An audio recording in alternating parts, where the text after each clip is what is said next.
a palavra de Jesus, que na verdade vem hoje sintetizada por mim, mas que é trazida em todas as palestras e em todos os atos que, com amor no coração e caridade no espírito, nós praticamos nas nossas vidas. Então, mas o que é a Boa Nova? Alguém me sabe dizer?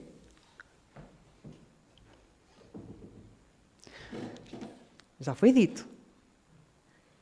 O que é a Boa Nova?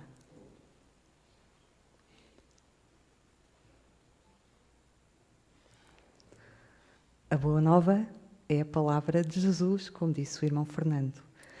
Na verdade, é o cerne, a mensagem central do cristianismo que nos trouxe Jesus, e é sobre o anúncio da Boa Nova que eu vos venho falar hoje, mais especificamente, porque a Boa Nova, como palavra de Jesus, é um tema muito amplo, aliás, foi um desafio difícil, porque ele pode ser abordado de tantas formas, porque ele agrega tudo o que é a doutrina e o pensamento de Jesus. Então, decidi trazer as origens do ministério de Jesus com a pregação da Boa Nova, que é a mensagem do Criador trazida pelo nosso Mestre Jesus. Mas a Boa Nova é sinónimo de uma outra expressão, de um outro nome maior na nossa doutrina cristã, que é o Evangelho. Boa Nova é sinónimo, é um nome dado também para o Evangelho. O Evangelho, aliás, vim recuperar até a definição que se encontra no dicionário. A Boa Nova é identificada como uma doutrina de Jesus, a sua palavra, e a mensagem central do cristianismo, e é identificada como sinónimo de Evangelho.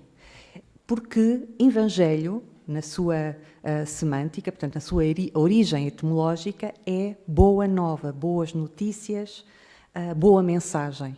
Na sua derivação grega, que eu não me arrisco a pronunciar, mas a vinda de Jesus para nos anunciar a Boa Nova encontra-se, então, sistematizada no Evangelho, nos seus 4 livros de São Mateus, São Lucas, São Marcos e São João, portanto, o conjunto de livros do Novo Testamento, e que significa exatamente a Boa Nova, as boas notícias de salvação trazidas por Jesus.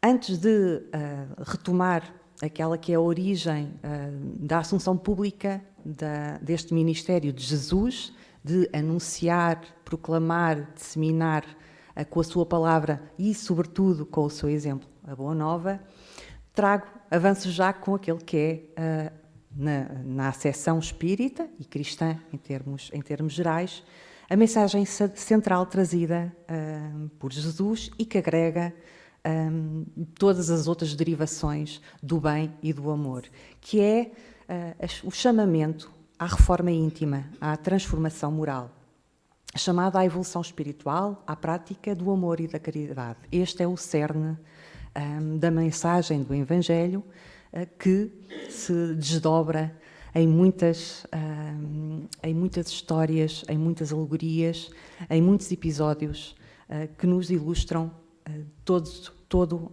o processo e nos trazem à luz a grande missão a que todas e todos estamos votados. A ideia que aparece nos textos bíblicos aparece associada à salvação oferecida por Deus através de Jesus Cristo, mas Jesus não veio para libertar o povo de um opressor físico, mas libertar espiritualmente a humanidade. é essa missão de regeneração moral e de elevação espiritual que Jesus nos traz há 2024 anos atrás, desde há 2024 anos atrás.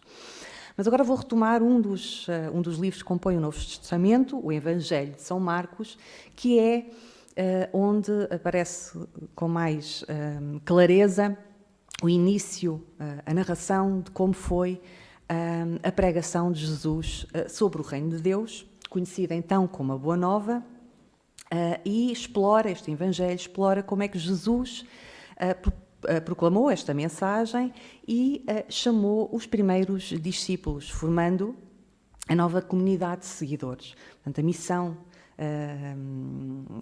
a Boa Nova de Jesus veio com um objetivo de regeneração moral para quem ouve, mas também de agregação de uma grande comunidade que, à medida que se vai alargando, vai propagando a ideia e a missão de trazer ao mundo os princípios da transformação e da regeneração moral. Então, no Evangelho de São Marcos,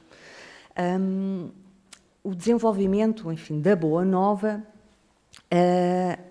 começa ainda antes de Jesus.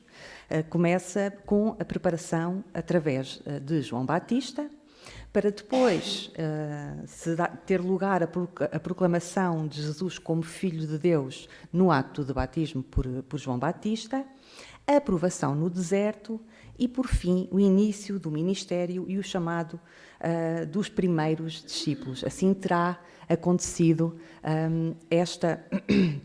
o desenvolvimento dos acontecimentos que deram origem ao início da pregação e do ministério público, o anúncio público de Jesus sobre a doutrina que hoje nos rege. Então, embora a pregação, portanto, o anúncio seja de Jesus, ele começa a ser preparado antes e os textos indicam-nos que é João Batista que aparece como o indivíduo, a pessoa que prepara o caminho de Jesus, chamando, nomeadamente através dos seus atos de batismo, chamando o povo à conversão e anunciando, de alguma forma, a vinda de Jesus. Depois, a proclamação de Jesus como Filho de Deus acontece no batismo, e é aqui, no batismo de Jesus, no Rio Jordão, por João Batista, que é revelada a sua identidade divina. Narra-se que o céu se abre e uma voz divina declara Jesus como Filho de Deus. Segue-se a esta revelação da identidade divina de Jesus a sua provação no deserto. E isto é tudo, reveste-se tudo de um grande simbolismo. O que é a provação no deserto? O que é que ela significa? Então, narra-se que Jesus passou 40 dias no deserto e durante esses 40 dias foi tentado e que essa tentação, literalmente identificada como nos textos bíblicos como tendo sido tentado por Satanás, seria então um símbolo da batalha que Jesus travou entre o bem e o mal e a sua vitória perante as tentações do mundo, revelando a sua pureza moral e espiritual. Portanto, o deserto representou de alguma forma a provação e o fortalecimento de Jesus naquela que seria a sua missão. E, por fim, o início do ministério e a chamada dos primeiros discípulos, que no Evangelho de Marcos aparece associada a um acontecimento que foi a prisão de João Batista, que leva Jesus a tomar a decisão, a prisão de João Batista por Herodes, o rei da Judeia, para se sentir impelido a trazer este anúncio. Portanto, João Batista é então preso por Herodes, que condenava publicamente o seu comportamento imoral. Jesus, perante este acontecimento, não se intimida e, em vez disso, entende que é um momento para começar a anunciar publicamente a Boa Nova. A Boa Nova não é mais do que uma aspiração às mais profundas aspirações do coração humano e que era muito prevista, não na forma que veio a tomar, mas existia efetivamente uma expectativa muito grande da vinda de um reino futuro de Deus, que, na expectativa dos profetas, seria mais um reino político ou físico, mas que, nos 4 pontos essenciais do anúncio de Jesus, que aqui se transcreve em parte, e que reza: o tempo é chegado, dizia ele, o reino de Deus está próximo, arrependam-se e creiam nas boas novas. Estas terão sido as palavras que representam, então, o início do ministério e da missão pública de disseminação da Boa Nova de Jesus. E vamos decompor esta mensagem tão curta, mas tão significativa e que nos traz os pontos essenciais que para o povo da altura eram um chamamento e uma clarificação relativamente à era messiânica que eles tanto aguardavam. Então, o tempo é chegado, vem dizer ao povo que o momento decisivo para o reino de Deus chegava, que a expectativa pela vinda de um reino futuro de Deus deveria terminar, porque ela estava a acontecer nesse momento. Jesus declara então que a era messiânica que era esperada pelos profetas do Antigo Testamento estava a ser inaugurada com a sua presença. E depois, quando diz o reino de Deus está próximo, é para indicar ao povo daquele tempo de que não se tratava de um reino físico distante, nem político, mas que era uma realidade espiritual, onde Deus reina soberano na vida daqueles que o aceitam. Portanto, mais do que um reino objetivo físico, o reino é o nosso ambiente espiritual e a comunhão com os grandes princípios do amor. E, mais importante, creiam, arrependam-se, mudem de vida. E aqui é a mensagem que encerra o grande propósito da Boa Nova, que é exatamente de regeneração e transformação moral. Jesus convida a uma mudança radical, a uma reforma íntima que envolve então uma mudança de valores e de atitudes para conducente à evolução espiritual. E por isso esta frase tão singela, curta, trazia em si, encerrava em si uma densidade muito grande na sua mensagem. Depois, creiam na Boa Nova, é a ideia de que a fé é essencial para aceitar esta nova realidade. A certeza de que esta comunhão em Jesus e com o seu exemplo é o caminho para a verdadeira felicidade. O objetivo, então, essencial do anúncio era não apenas anunciar a missão, aquilo que a mensagem de chamamento para a regeneração moral, para uma reforma íntima, mas também o propósito de Jesus foi sempre agregar na sua missão. Jesus não queria estar sozinho na sua missão, que queria chamar outros para trabalharem ao seu lado, criando assim uma comunidade de fé e serviço. Uma comunidade que ao tempo de hoje nós encontramos também no Espiritismo, agregando pessoas que, na comunhão com Jesus e com os seus princípios, se colocam ao serviço da comunidade, como aqui até foi bem exemplificado antes do início da sessão. E então, uma passagem que diz: passando Jesus ao longo do mar da Galileia, viu Simão e André, irmãos, que lançavam a rede ao mar, pois eram pescadores. Disse-lhes Jesus: segui-me, e eu farei de vós pescadores de homens. Aqui se dá nota e se ilustra até com uma imagem de como Jesus chamou os seus primeiros seguidores, os seus primeiros discípulos. E os convidou a largar metaforicamente, e literalmente, mas metaforicamente também, a largar as redes e tudo o que faziam para se juntarem a Ele. E também isto encerra em si uma mensagem muito profunda de desprendimento de tudo o que é material para seguir o exemplo de Jesus. O chamamento para seguir Jesus é um convite, por um lado, ao compromisso radical, e como isto é tão presente hoje em dia, o compromisso radical com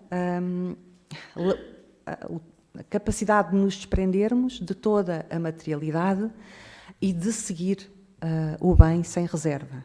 Então, aqui representadas pelas redes, os seus barcos e até as suas famílias. E isto significa colocar a disposição de colocar o reino de Deus em primeiro lugar.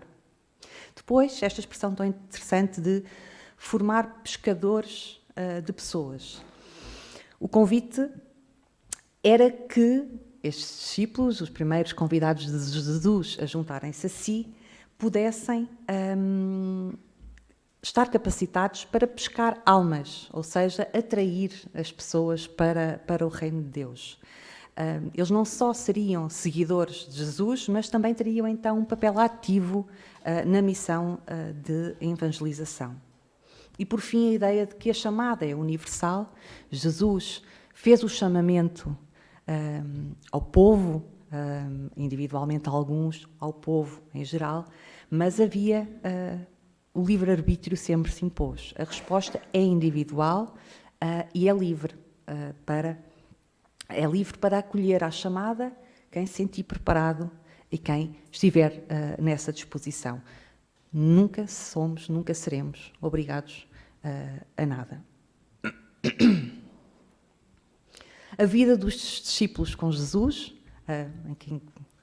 densíssima, profundíssima, e aqui trago apenas o que é que ela significou, e que também remete para muito que as pessoas que seguem a Jesus e procuram pescar pessoas e trazê-las para a comunidade sentem. Participam na sua missão, sofrem críticas, mas também são defendidas por Jesus. Elas formam a sua nova família e Jesus não larga todos os membros nenhum membro do seu rebanho. Portanto, os discípulos não apenas participavam e acompanhavam, aliás, fisicamente Jesus, mas participavam ativamente da sua missão. Eles eram testemunhas das suas pregações, das curas e da sua forma de lidar com as autoridades. Portanto, todo este início era descrito como uma nova família, uma comunidade que foi crescendo e alguma se tornou mais próxima de Jesus e que permitiu a sua comunhão com a intimidade e pôde testemunhar do exemplo maior que Jesus deu ao longo da sua vida na Terra. 3 dimensões do seguimento de Jesus, isto é, 3 dimensões associadas àquelas pessoas que no seu livre-arbítrio aceitam ser suas discípulas, imitar o seu exemplo. Seguir Jesus significa tentar viver como ele viveu, de acordo com o seu exemplo, com compaixão, justiça e proximidade das pessoas mais desvalidas, mais vulnerabilizadas. Mas também significa participar do destino do Mestre, em tudo o que isso implica, a lidar com as críticas, aceitando as dificuldades e até as perseguições, de se associar à sua missão de pescar almas, mas também o próprio percurso pelo bem também traz os seus dissabores e que implica que nós os aceitemos com resignação, aceitando então o destino do Mestre, mas crentes sempre de que Jesus nos acolhe e nunca nos largará. Depois, ter a vida de Jesus dentro de si também é muito significativo, transformando-nos cada dia, nós, na medida do possível, cada vez mais à sua semelhança. Sabemos que ainda estamos muito longe, mas este é o caminho.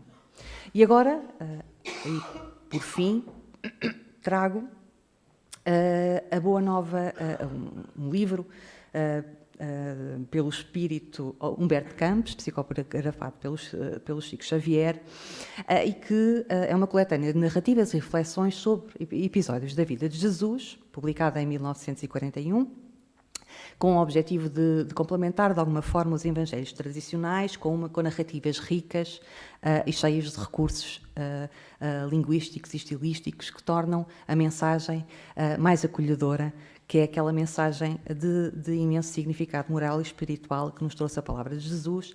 E eu retomo aqui, olhando agora já para o tempo, alguns dos episódios do Evangelho e que nos são relatados também nesta obra e que exemplificam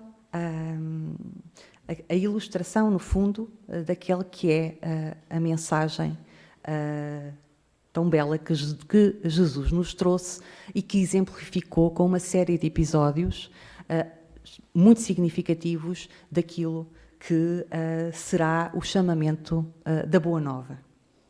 O primeiro exemplo é trazido por Jesus com a cura dos 10 leprosos marginalizados na sociedade da época, viviam isolados, sem esperança de cura ou reintegração. Quando Jesus os cura, apenas um deles retorna para agradecer, mas Jesus não os critica por isso. Ele mostra que a caridade não deve esperar retribuição. A Boa Nova, a mensagem, um alicerce da nossa evolução, da nossa evolução moral, é a ação da caridade, mas uma ação da caridade desinteressada, sem esperar nada em troca, um amor incondicional, uma dádiva sem que esperemos receber os louros da semente que foi plantada no caminho da evolução, que é cada ação de caridade que fazemos. Um outro princípio, um outro alicerce, um outro pilar da evolução espiritual e que é uma forma de caridade, é o perdão. E que Jesus também nos exemplifica através do encontro, narrado na Bíblia, no encontro de Jesus com a mulher adúltera, um outro episódio do Evangelho tão simbólico e tão representativo daquilo que deve ser a nossa conduta de perdão, de misericórdia, de compaixão. A mulher adúltera representa a misericórdia de Jesus diante do pecado e também da hipocrisia das pessoas que julgam sem olhar para si próprias. Esta é uma enorme lição que retiramos deste encontro de Jesus com a mulher adúltera, em que Jesus diz em alto e bom som: aquele que dentre vós está sem pecado, atira a primeira pedra. Todos se retiram e Jesus oferece à mulher a oportunidade de mudar, dizendo-lhe: vai e não peques mais. Aqui está uma lição de infinita misericórdia de Jesus, e de perdão que nós devemos carregar para as nossas vidas e para a nossa senda de evolução espiritual e de transformação, reforma íntima que Jesus nos trouxe com a Boa Nova. Uma outra lição de perdão, que é tão marcante também no Evangelho, remete para o reencontro de Jesus, depois do seu desencarne, com Pedro, o apóstolo, que, na noite da prisão de Jesus, perante o povo, acabou por negar e negou-o 3 vezes, com medo de ser associado ao mestre e das respectivas consequências de ser reconhecido como seu seguidor.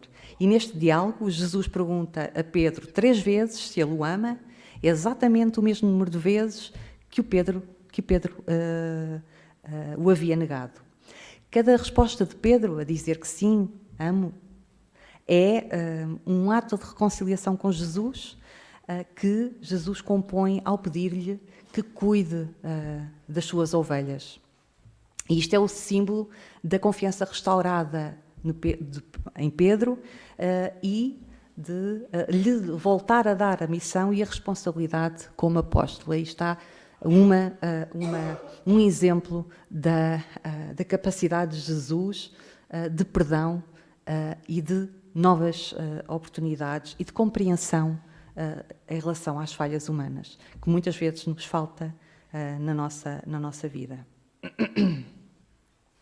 Depois, também no Evangelho, um episódio do diálogo entre Jesus e Nicodemos dava já uma indicação clara de que esta missão não estaria cumprida na missão ou na nossa senda, do nosso ministério de transformação moral e de regeneração íntima, não estariam concluídas numa só vida, numa só encarnação.